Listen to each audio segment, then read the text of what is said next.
जीवन को जीने के लिए सच्चाई और ईमानदारी की भी जरूरत है। आप लोग बताओ, सच्चाई साथ देती है कि नहीं?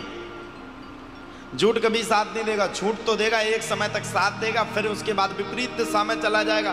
एक समय के बाद साथ देगा, फिर विपरीत दिशा में चला जाएगा। साथ देगा, विपरीत होगा, साथ देगा, विपरीत होगा। लेकिन सत्य वो चीज है जो एक बार अगर तुम्हारे साथ खड़ी हो गई तो जीवन में तुम मिट जाओगे, लेकिन तुम्हारे मरने के बाद तुम्हारा सत्य कभी नहीं मिटेगा। अच्छी बजाते रहो ताली, कछु तो करो।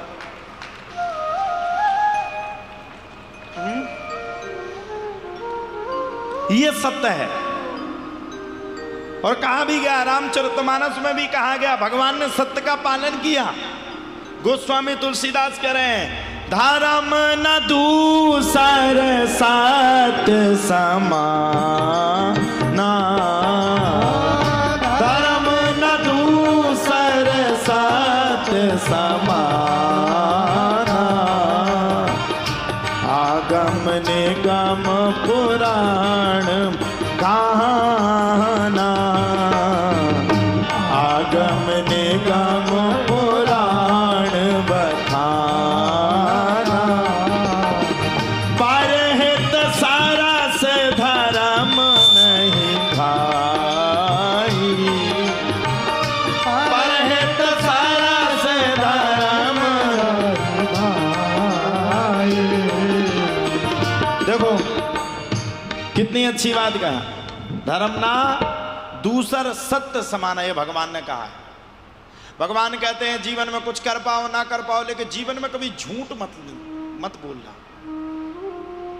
जीवन में कभी झूठ का सहारा मत लेना। जी पाओ जिंदगी ना जी पाओ, लेकिन जीवन में कभी झूठ के प्रति खड़े मत होना। आप तो जीवन में हमेशा सत्य ही बोलना, और जब तक सत्य नहीं बोलोगे तब तक आपका जीवन अच्छा चलने वाला नहीं है। कब तक झूठ की रोटी खाओगे, कब तक झूठ बोलोगे, कब तक छल करोगे, कब तक कपट करोगे। भगवान कहते हैं निर्मल मन जन सो मोहि पावा, मोहि कपट छल छिद न भावा। ये भगवान के वाक्य हैं। जीवन में भगवान कहते हैं मुझे अगर किसी चीज से नफरत है तो वो है असत्य। भगवान ने सत्य का साथ दिया साहब, किसी की औकात नहीं पड़ी। दुर्योधन मंगाने के लिए भगवान से आया, भगवान ने पूछा क्या चाहिए, दुर्योधन ने कहा सेना चाहिए, भगवान बोले दी। अर्जुन से पूछा तुम्हें क्या चाहिए, अर्जुन ने कहा महाराज कुछ भी नहीं चाहिए, आपको चाहिए। अब बताओ इन दोनों में मूर्ख कौन था, दुर्योधन था कि अर्जुन था? बताइए मूर्ख कौन था, बताओ मूर्ख कौन था, जरा बताओ।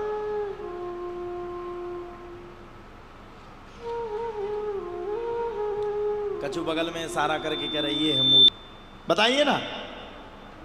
इन दोनों में असल में मूर्ख कौन था? अर्जुन? कौन? तेज में बोलो कौन?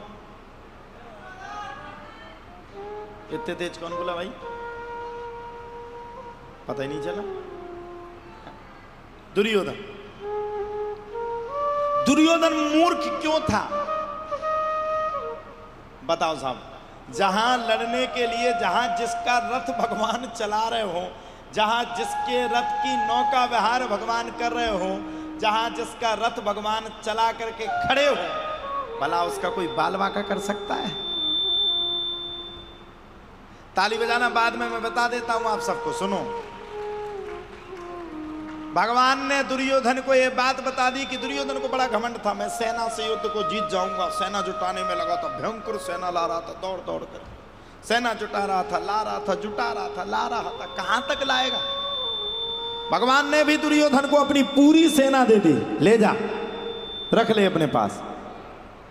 भगवान ने कहा ले जा, कहां ले जाएगा, कहां रखेगा, ले जा, पूरी सेना ले जा। भगवान ने ऐसी वैसी सेना नहीं दी, भगवान ने बड़ी भयंकर तत्क्षण संपूर्ण सेना को दी, पूरी सेना दे दी, ले जा लड़ ले अब युद्ध। और अर्जुन के सामने खड़े होकर के भगवान ने अर्जुन से भी कह दिया, हे अर्जुन, मैं तुम्हारे साथ युद्ध नहीं करूंगा। मैं वादा देता हूं दुर्योधन आपको,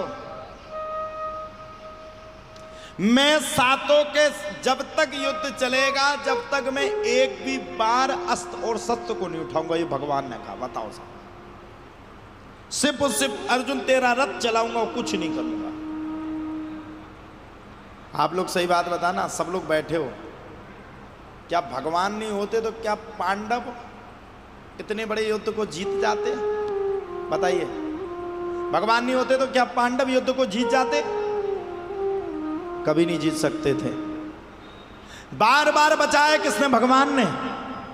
और भगवान के एक साथी है जो हमेशा भगवान के साथ चलते हैं,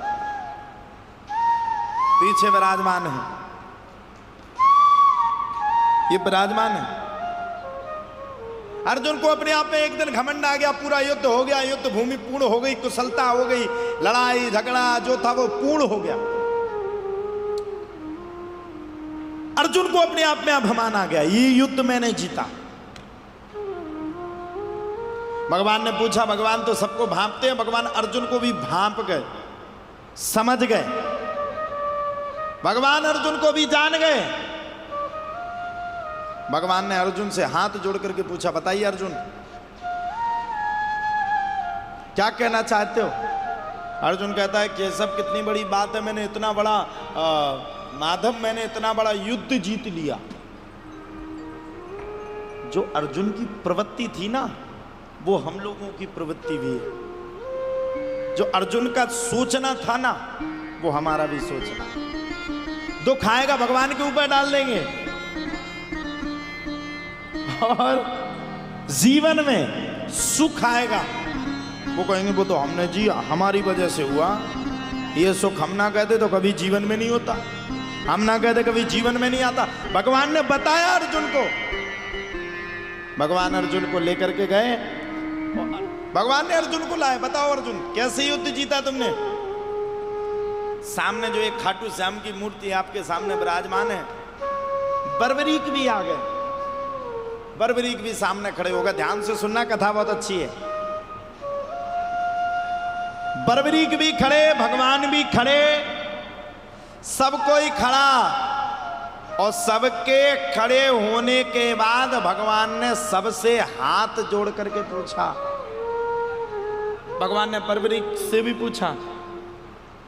भगवान ने बर्बरीक से कहा, बताओ बर्बरीक, ये युद्ध किसने जीता? तो अर्जुन हंस करके बोले, बर्बरीक क्या बताएगा प्रभु, ये युद्ध तो हमने जीता है, हमारी वजह से पूर्ण हुआ। भगवान बोले, तुम्हारी वजह से हुआ? बताओ बर्बरीक। बर्बरीक हंसने लगे, बोले, अर्जुन तेरी क्या मजाल थी, तू इतना बड़ा युद्ध जीत जाएगा? तेरी क्या हस्ती थी, इतने युद्ध को तू पूर्ण कर लेता? अर्जुन का दिमाग शून्य हो गया। अर्जुन बोला, फिर युद्ध किसने किया?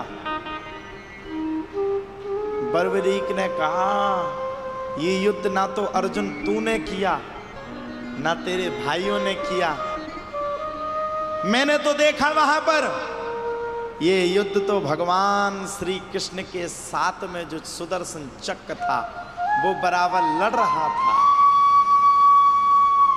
और बोले, सुन अर्जुन, अर्जुन की इतनी बड़ी मजाल नहीं थी भीष्म पितामह जैसे बड़े बड़े योद्धाओं से लड़ सके। अर्जुन की इतनी बड़ी मजाल नहीं थी जो कर्ण जैसे योद्धाओं से लड़ पड़े। अरे साहब छोड़ दो, कर्ण से लड़ने की तो बात गई एक तरफ को, कर्ण के एक बाण का अनुसंधान करने की भी हिम्मत अर्जुन में नहीं थी।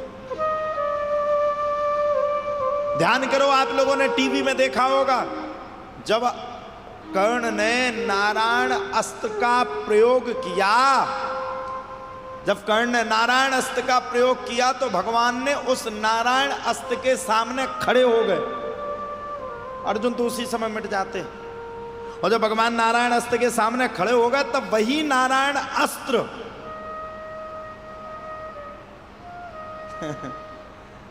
माला बन गया। क्या बन गया? माला, पुष्प, हार।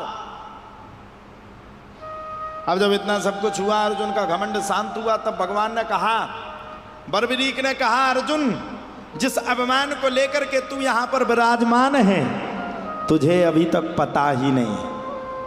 ये युद्ध तो शंकर स्वयं केसरी नंदन, शंकर स्वयं केसरी नंदन, शंकर स्वयं केसरी नंदन, तेज प्रताप महाजगबंदन, तेज प्रताप महाजगबंदन, तेज प्रताप महाजगबंदन।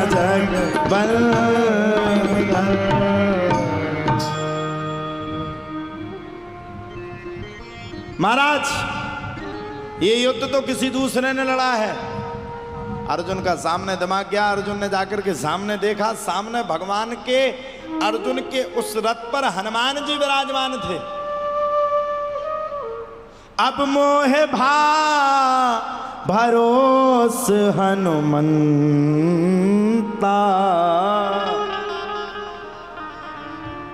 बिन हरि कृपा मिले संता। अर्जुन जी महाराज के दिमाग पर आ गया। अब अर्जुन के दिमाग पर काम ना करे, ऊपर देखा। अच्छा आप लोग बताओ, अर्जुन के रथ के ऊपर कौन विराजमान था? कौन था?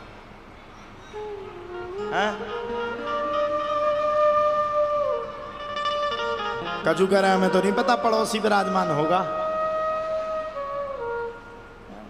बहन जी आप आज आ गई, कलश यात्रा में दिखी थी हमें तो। आती रहो। अच्छा आज पहली बार कौन कौन आया और आज के बाद कौन कौन नहीं आएगा? भैया रोज आओ, कथा आप सबको सुनने के लिए, श्रवण करने का सौभाग्य प्राप्त हो रहा है। हम कह रहे प्रतिदिन आप लोग समय निकालो। ऐसा समय आपके जीवन में जो बीत गया वो कभी लौट के आने वाला नहीं है। और मैं तो कहता हूं यहां पर तो महासंगम है, सनातन का संगम है, जहां प्रतिदिन दिव्य दरबार भी लगाया जा रहा है। तो ऐसी भगवान की कथा है। मैं कितना विस्तार कहूं, कितनी आपसे कथा कहूं, कितनी कथा आप सबको समझाऊं। आप सबके सामने प्रार्थना करके, हाथ जोड़ के, विनम्र निवेदन के साथ मैं कहना चाहता हूं, एक भगवान ही है जो आपकी हर पल, हर समय, हर क्षण, हर विधि में रक्षा करता है। सिर्फ वो है जो आपकी रक्षा कर रहा है, उसके अलावा आपका कोई नहीं। टीवी पर भी बैठ करके जो भक्त हमें सुन रहे हैं, प्रतिदिन उठ करके भगवान के नाम का जाप करो, भजन करो, जतन करो। अब कोई करना ही नहीं चाहता भगवान का भजन। करेंगे तो स्वार्थ के बस में करेंगे, 2 मिनट, 5 मिनट, 10 मिनट करके बैठ जाएंगे। अरे जब तक भगवान को मानोगे नहीं, तब तक आपका कल्याण होने वाला नहीं है। इसलिए भैया भगवान को मानो, भगवान के प्रति श्रद्धा नहीं रखो, असीम श्रद्धा रखो। एक भक्त ने बहुत अच्छा भाव गाया है, बिन पानी के नाव, बिन पानी के नाव खेरे, बिन पानी के नाव खे रहा है, खे रहा है, वो नसीबों से ज्यादा दे रहा है।